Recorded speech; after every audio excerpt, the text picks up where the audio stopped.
그 옛날에 저 이제 포스코 이제 다니던 시절에 저는 이제 그 구조 설계를 하는 기술자로서 이 소프트웨어도 있어야 되고 하드웨어도 이제 있어야 되는 상황에서 소프트웨어가 없는 겁니다. 하드웨어도 없고.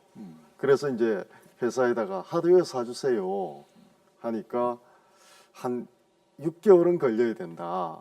그럼 6개월을 놓을 수도 없고 말이죠. 그래서 이제 그 집에다가 이야기를 해서 돈이 있느냐 그랬더니 이 전 직장에서 퇴직을 할 때 나올 때 받았던 이제 퇴직금이 예, 한 300만 원 정도가 있다라는 겁니다. 그래서 거기에서 이제 200만 원을 빼내 가지고 3분의 2를 예, 그래서 그 당시만 하더라도 그 대기업에서 만드는 PC는 없었고 그냥 이 일반 조립을 해서 보급을 하는 PC들이 많았습니다. 그래서 그걸 이제 한 대를 사고 작업을 하는데 더 큰 문제는 이 소프트웨어가 없다라는 거죠. 그래서 이제 집에 몰래 예, 전세 계약서를 이제 빼내 가지고 어머머머 그 소프트웨어를 파는 이제 회사에 가서 이 전세 계약서를 좀 맡아 놓고 소프트웨어를 좀 빌려주세요. 그래서 이제 소프트웨어를 빌려와서 구조 설계 업무를 하는데 네. 그 소프트웨어가 생각보다 불편한 겁니다. 예, 저는 좋은 소프트웨어로 샀는데 그래서 뭐 외국에서 기술 지원 받는데도 시간이 너무 많이 걸리고 네. 그래서 개발하는 게 더 낫겠다. 그 해서 이제 개발이 시작이 된 게 마이다스의 초기 개발 단계였습니다. 아니 그럼 그 전세 계약서 이렇게 꺼낸 거는 알고 계세요, 사모님이? 아마 지금도 모를걸요. 예, 그런데 이 방송이 나가면 예, 상당히 곤란한.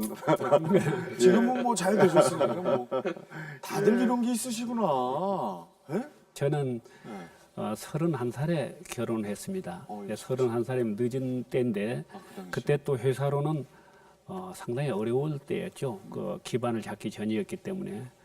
근데 그 아내한테 고마운 생각은 전형적인 현모양처형입니다. 부모님 간의 관계, 제가 장남이고요. 또 형제, 동생이 넷이 있었고요. 그런데 그 사이에 뭐 융화 역할을 아주 잘 해줬어요. 그게 지금도 제가 그 회사 일에 전념할 수 있는 중요한 포인트였다고 생각하고 이제 같이 늙어가면서 이 고마운 생각을 가지고 있습니다. 사실 직원들이나 같은 심지어는 창업 동기들한테도 사실 사업을 하면서 힘든 부분을 같이 100% 쉐어를 못 하는데 근데 그래도 이제 옆에서 꾸준히 이제 저를 지원해준 집사람이 가장 예, 저한테는 은인이죠. 이야, 뭐 최근에 좀 잘못하셨나 봐요. 이걸로 점수를 좀. 아, 진심이 느껴집니다. 예. 내 기업 공이 이 외국을 상대로 많은 일들을 하고 계시잖아요. 예. 국내 영업도 사실 쉽지 않은데 예. 예. 얼굴색도 다르고 말도 잘 안 통하는 외국 기업들을 상대로 영업을 하시면서 힘들었던 기억들 좀 서로 한번 공유 좀 해보겠습니다. 짧게. 네. 사실 그 당시는 저는 국내가 이렇게 같이 이렇게 릴레이션십 맺고 그렇게 하는데 좀 자신이 없었어요. 근데 이제 미국 사람들은 굉장히 논리적이기 때문에 유럽이나 미국 이렇게 서양 이렇게 어드밴스된 컨트리들은 그런 논리가 잘 먹히는데 또 이제 인도라든지 중국이라든지 이렇게 디벨로핑하는 컨트리들은 그 나라 문화, 역사, 그 사람의 습성 이런 걸 알지 못하면 똑같은 잣대로 움직일 수가 없기 때문에 이 전문성이 굉장히 많이 필요한 것 같아요. 그러니까 저희도 시행착오를 많이 하고. 저 어떤 일이 있었어요? 그러니까 뭐 인도 같은데 맨 처음에 저희가 지사나 공장에 들어가기 전에는 이렇게 메일을 하게 되면 인도 사람들은 굉장히 뭐 메일이 잔뜩 오는데 핵심이 없어요. 아, 뭔 말인지 모르겠어요. 그러니까 뭐 요구되는 게 뭐 거창하면서 실제 콘텐츠가 없고 그런데 그러다가 어느 날 한번 누구를 갖다가 인도 사람을 써가지고 들어갔더니 갑자기 다 끊기더라고요. 어머머. 그러니까 누가 또 많이 알면 또 안 해요. 오. 근데 거기 그 존재감으로 들어가 있으면서 하나하나 따지니까 또 굉장히 잘 돼요. 오. 그리고 브라질 같은 데도 멀리서 하면 잘 안 되는데 네. 거기다 지사망을 만들어 놓고 나서는 거기서 그러니까 믿는 게 더 많더라고요. 그들 속으로 좀 네, 들어가서 인정을 받으면 어떻게 보면 가격도 좋게 받을 수도 있고. 아, 거기를 그러면 몇 번이나 왔다 갔다 하셨어요? 그 브라질 따내려고. 그러니까 맨 처음에 제가 브라질 갔을 때는 네. 한 잠도 안 자고 왔어요. 그러니까 시카고에서 밤 비행기로 가서 그럼 한 20몇 시간 걸리잖아요. 그날 또 밤 비행기로 다시 돌아왔어요. 그걸 몇 번을 반복해서. 아니 근데 그때는 이제 처음이고 지금은 가만 한 일주일은 있어요. 일주일 동안 고객들을 쭉 하는데 그 사람들 생각은 멀리서 하는 사람은 믿을 수가 없다. 이거 언제 갑자기 그칠 수도 있고 하는데 존재감이 있으면 믿더라고요. 믿으면서 가격도 좀 더 좋게 받을 수 있고. 지구 반대편에 있어도 네. 거길 찾아갈 수밖에 없었던. 예? 김영달 대표님 지금 끄덕 계시면 공감입니까? 그렇죠. 그러니까 저희도 수출을 많이 하고 하는데 결국에는 그쪽에 가서 아무리 뭐 이메일이고 뭐 이런 자료보다는 직접 보고 얘기를 하는 게 중요한 것 같고요.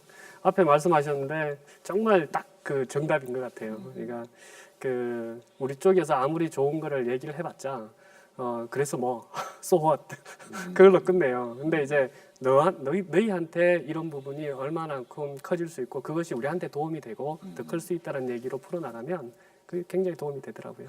네.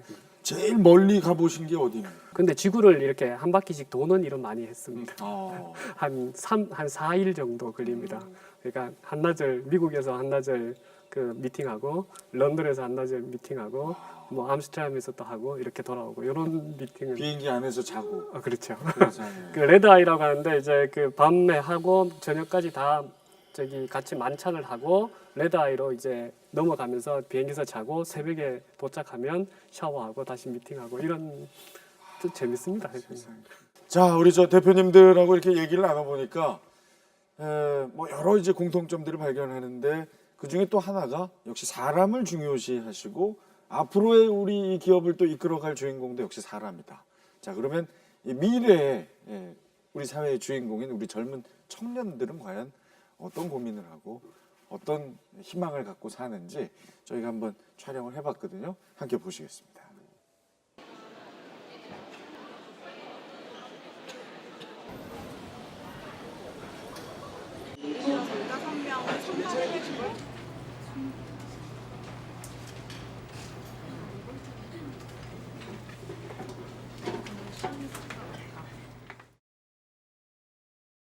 이제 합벌도 많이 좀 중시가 되고 그러다 보니까 그런 거에서도 많이 걱정이 되는 것 같아요. 영어 공부와 갖가지 자격증 공부가 가장 힘든 것 같아요.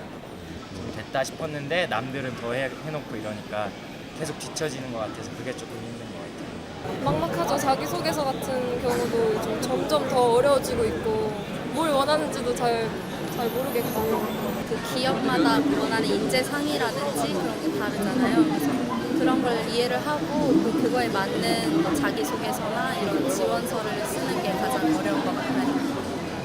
그 정보를 얻는 데서 많이 힘들었던 것 같아요. 실무자들을 만날 기회도 적고 여러 가지 인재상을 볼 때 좀 새로운 경험이나 그런 측면에서 많이 요구하는 것도 많은 것 같고 좀 너무 많은 능력을 애초에 신입사원에게 바라지 않는 생각도 많이 들었고 경력을 또 중요시하기 때문에 그런 생각을 좀 많이 해봤습니다. 아, 요즘 저 우리 청년들의 현재 모습입니다. 어떠세요? 조금 좀 안타까움도 있으시고, 그렇죠? 또 밝은 표정으로 이렇게 뭔가 희망을 갖고 있는 학생들 보면 또 용기가 이렇게 용기를 북돋워주고 싶고 이러실 텐데 한 말씀씩 좀 부탁드릴게요, 청년들에게. 네. 기본적으로 이제 그런 고뇌를 한다는 것 자체가 이제 열정은 가지고 있는 것 같아요. 그래서 제가 매번 얘기하는 거는 차별화 얘기를 합니다. 그러니까 연구 인력이라 하더라도 예를 들어서 연구의 소프트웨어 엔지니어 중에 최고 그 실력이 좋은 엔지니어를 뽑는데 내가 지원을 하겠다. 하드웨어 인력을 뽑는데 하드웨어의 최고의 스펙을 가진 사람을 뽑아서 내가 지원을 하겠다. 사실 굉장히 어렵습니다. 근데 요 두 가지를 조금씩 다 할 줄 아는 사람은 이 몇백 명 중에 아무도 없거든요. 그러니까 그런 그 자기만의 차별화를 할 수 있는 그 부분을 만들어 나간다면 그러면은 그 회사에서 필요로 하고 또 사회에서 필요한 그런 위치를 차지할 거다. 그렇죠. 네. 무엇이 이 시련을 극복할 수 있도록 해주느냐 하면은 적성에 맞는 일을 하고 있느냐 아니냐라고 저는 생각합니다. 어떤 기업이 내 잠재되어 있는 그 적성을 일깨워줄 수 있는 기업인가, 이것을 알아보려고 노력하는 것이 중요할 것 같고요. 그것만 된다면은 그 사람이 어디에 있든지 간에 그 미래는 열린다고 생각합니다.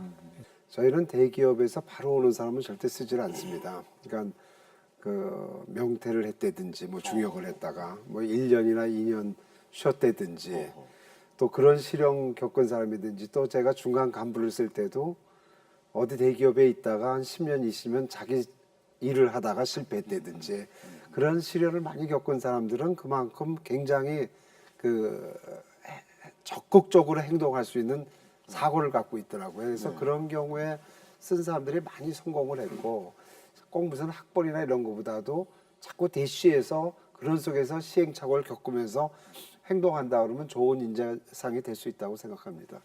예, 마이더스에서 가장 중요하게 생각하는 이 인재 역량은 열정과 전략적 사고력, 그리고 관계 역량입니다.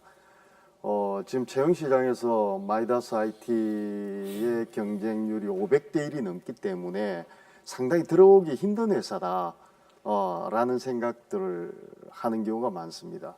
근데 저는 500대 1이라기보다도 1대 1이라고 생각을 합니다. 이유는 이 마이더스 IT는 스펙을 전혀 보지도 않고 또 티오가 전혀 없이 이 마이더스 IT라고 하는 신데렐라 신발에 딱 맞는 사람이 있다면 무조건 뽑고 있는 거지요.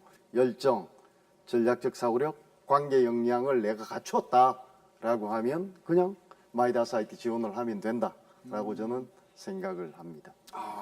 이 좀 바깥에서 볼 때 이 경쟁률이 워낙 높아서 이게 엄두를 못 내는 청년들에게 전하는 메시지.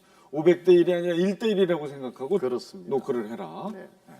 자, 오늘 저 뭐 짧은 시간이었지만 참 기업 운영하시면서 겪었던 기쁨, 역경, 고난, 뭐 조금 더 허심탄회하게 이야기하는 자리를 한번 마련해 봤습니다. 아직도 뭐 아쉬움이 남습니다만 다음에 또 이런 기회를 가졌으면 하고요.